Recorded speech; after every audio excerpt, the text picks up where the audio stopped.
Heritage Oui. à ses faveurs. C'est un boutique hôtel, donc ça s'appelle un petit hôtel de charme qui compte pas un grand nombre de chambres et qui se situe au cœur de Bangkok. Donc ça c'est un petit peu un de nos hôtels. Il faut compter en gros 46 € par personne la nuit. D'accord. Donc c'est déjà un deuxième palier, on va dire, hein, pour l'hôtellerie. Et puis ensuite, vous avez par exemple le Marriott Resort & Spa, qui est un 5 étoiles très luxueux, qui se situe le long du fleuve de Bangkok, donc le Chao Phraya, et qui met à la disposition de ses clients une navette gratuite pour aller dans le cœur de l'animation de Bangkok. C'est fabuleux, n'hésitez pas, même juste à y rentrer. Très bien, nous allons passer des hôtels au restaurant, si je puis dire. Nous sommes en liaison téléphonique avec monsieur Thénaudier, qui est le gérant à Marseille d'un restaurant thaïlandais, le Pavillon Thaï. Monsieur Thénaudier, bonjour. Bonjour. Alors, on voudrait donc un petit mot sur la cuisine thaï maintenant, avec votre concours. La cuisine thaï, telle qu'on l'apprécie dans le monde entier, est le mariage d'influences venues d'Asie et d'Europe. Après des siècles d'échanges commerciaux et diplomatiques, les Thaïs ont de tout temps vécu près de la terre et de l'eau. C'est un peu ce que reflète la cuisine thaï traditionnelle, monsieur Thénaudier. La cuisine thaï, on peut la comparer à la cuisine française dans le fait où elle est vraiment très riche, très variée et très complexe. La Thaïlande, on la compare souvent à la France parce que géographiquement, c'est un pays très étendu. Oui. Et d'une même recette entre le nord et le sud de la Thaïlande, la recette sera très différente. Alors, quels sont les ingrédients de base de la cuisine thaï traditionnelle? Alors, je dirais que ce serait d'abord la citronnelle, le piment bien entendu, et le lait de coco. Ça, ce sont vraiment on dira, quasiment les incontournables de la cuisine thaïlandaise.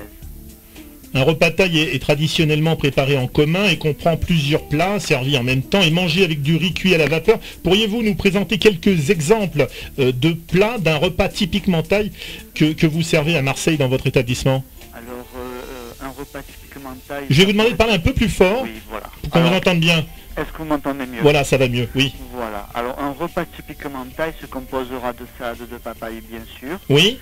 Avec du riz gluant. Oui. Vous aurez également du riz blanc parfumé, donc qui est le riz de base que mangent les Thaïs au quotidien. Vous aurez également des crudités comme le concombre qui permettra un petit peu de refroidir le corps suite à des plats très pimentés.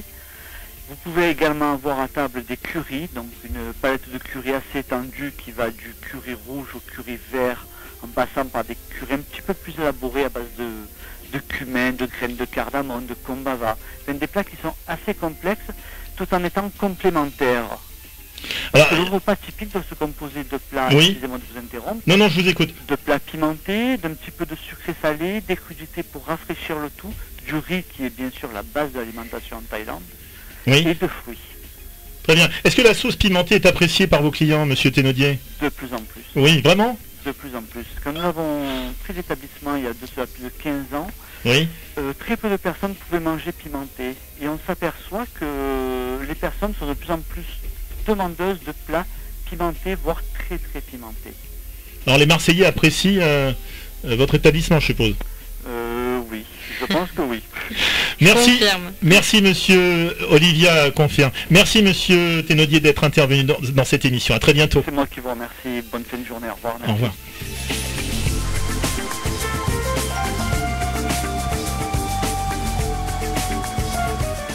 Olivia Calvin, climat du monde, ce n'est pas seulement la Thaïlande, mais aussi beaucoup d'autres destinations comme Bali, le Vietnam, le Cambodge, l'Inde, le Sri Lanka, les Maldives. Oui, l'Asie est très riche en termes de destination, de peuple, de culture, de tradition. Et en tant que spécialiste de l'Asie, on se devait de proposer un maximum de destinations asiatiques. Donc tous ces pays sont vraiment merveilleux, je peux vous l'assurer, mais ils sont aussi également très différents, ils ont leurs spécificités.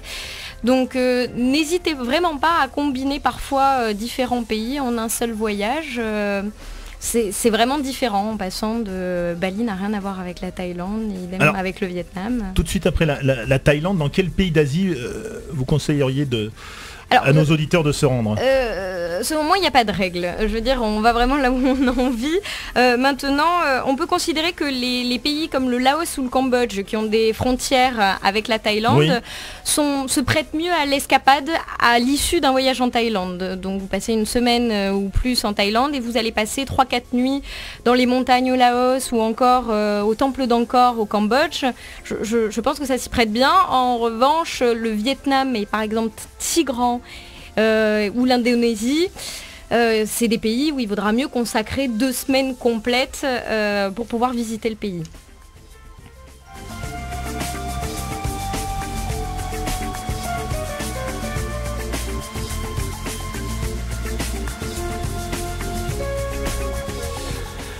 Signalons également la brochure Charme et Luxe de Climat du Monde. Vous pourriez nous présenter cette brochure? Et est-ce que c'est un luxe à la portée de tous, Olivia Calvin? C'est en tout cas notre volonté et notre slogan. Donc c'est une nouveauté cette année. Nous avons voulu, en parallèle de notre brochure générale, lancer une petite sélection en fait de produits Charme et Luxe qui ne sont que des circuits dans une catégorie d'hôtels 4 étoiles Charme ou 5 étoiles en privatif.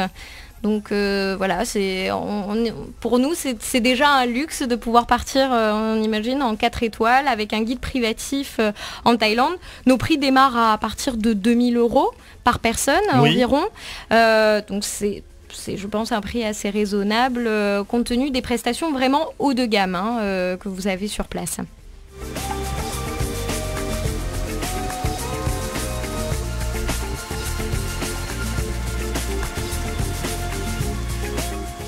Alors peut-être, avant de bientôt terminer cette émission, d'autres exemples de produits dont on pourrait parler et qui sont également à la vente à Climat du Monde? Écoutez, il y en a un grand nombre.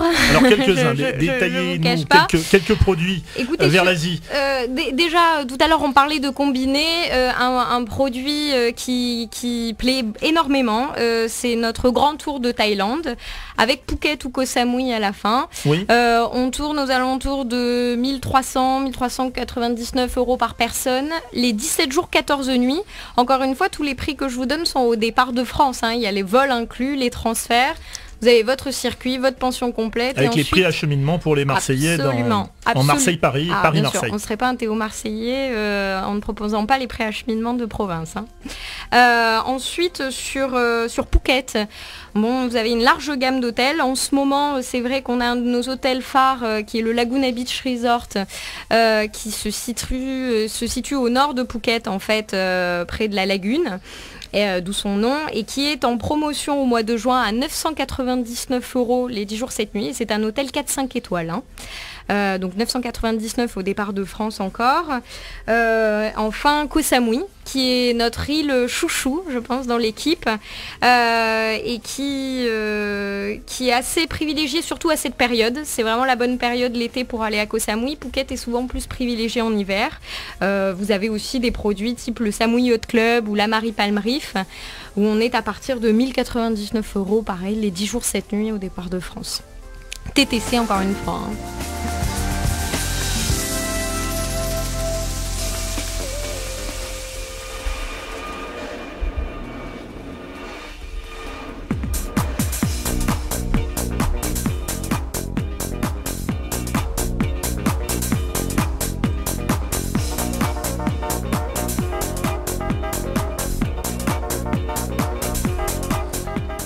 Olivia Calvin, quelle est l'image que gardent les clients qui reviennent satisfaits, entièrement bien sûr satisfaits avec Climat du Monde de Thaïlande? Quelle image les aura le plus marqués en visitant ce pays? Dans vos retours, vous devez bien avoir quand même quelque chose des impressions. Écoutez, non, les retours sont très positifs par rapport au pays. Je veux dire, ce que les gens retiennent, et pour ma part, ce que je retiens aussi à chaque fois que j'y vais, c'est vraiment cet accueil, ce sens du service. L'hospitalité. L'hospitalité est incroyable, vraiment. Le service est vraiment le maître mot en Thaïlande, mais pas forcément que dans l'hôtellerie ou dans la restauration. Je veux dire, les gens sont souriants.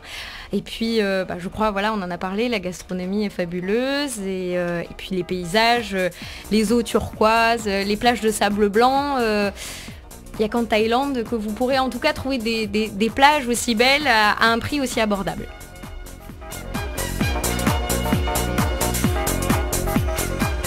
Est-ce que ce serait dommage de partir en Thaïlande et de ne bénéficier que d'un séjour, que d'un voyage balnéaire? Parce qu'il y a quand même énormément de choses à visiter. Ça dépend. Mais ça existe aussi comme bien sûr. prestation demandée? Ah bien sûr, oui.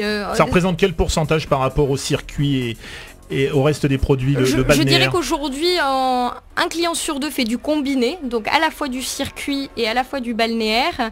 Et après, on est vraiment sur 25% des gens ne font que du circuit et 25% ne font que du séjour.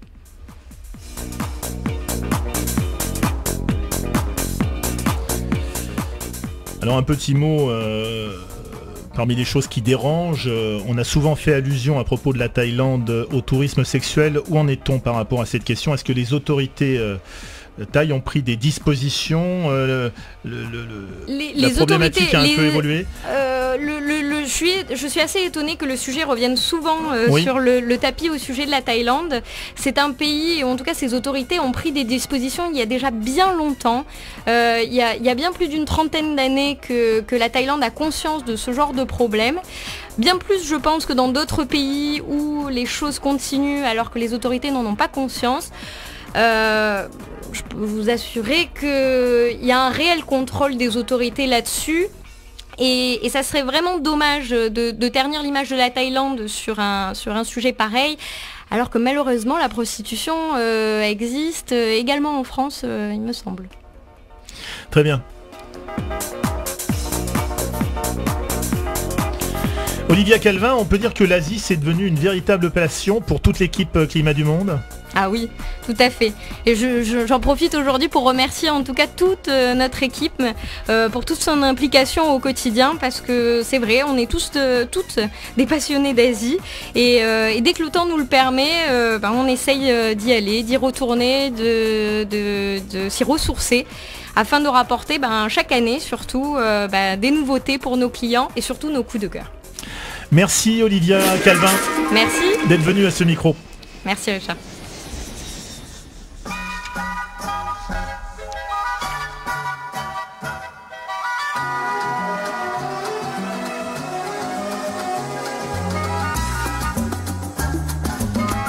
Voilà, c'est la fin de N'oubliez pas votre passeport, avec aujourd'hui notre invitée Olivia Calvin de Climat du Monde. Merci à vous tous de votre attention. Pour retrouver toutes les informations, toutes les principales informations de cette émission, rendez-vous sur le site www.climat avec un S du monde tout attaché, climat avec un S du monde tout attaché.fr.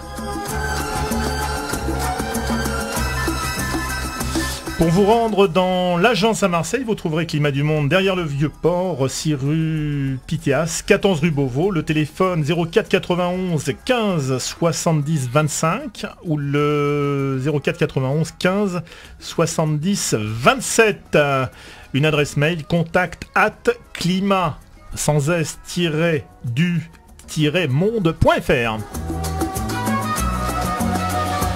Je vous rappelle les coordonnées aussi de l'Office national du tourisme thaïlandais qui se trouve dans 90 avenue des Champs-Élysées à Paris. Le site c'est www.tourismethaifr.com. Et enfin, avant de partir, pour vous mettre dans l'ambiance, une adresse de restaurant thaï à Marseille, le pavillon thaï, avec lequel nous étions en liaison dans cette émission, se trouve 28 rue des Trois Frères Barthélemy à Marseille, bien sûr. Voilà, nous nous retrouverons le mois prochain pour un nouveau numéro de N'oubliez pas votre passeport. En attendant, je vous dis à très vite sur Radio Dialogue.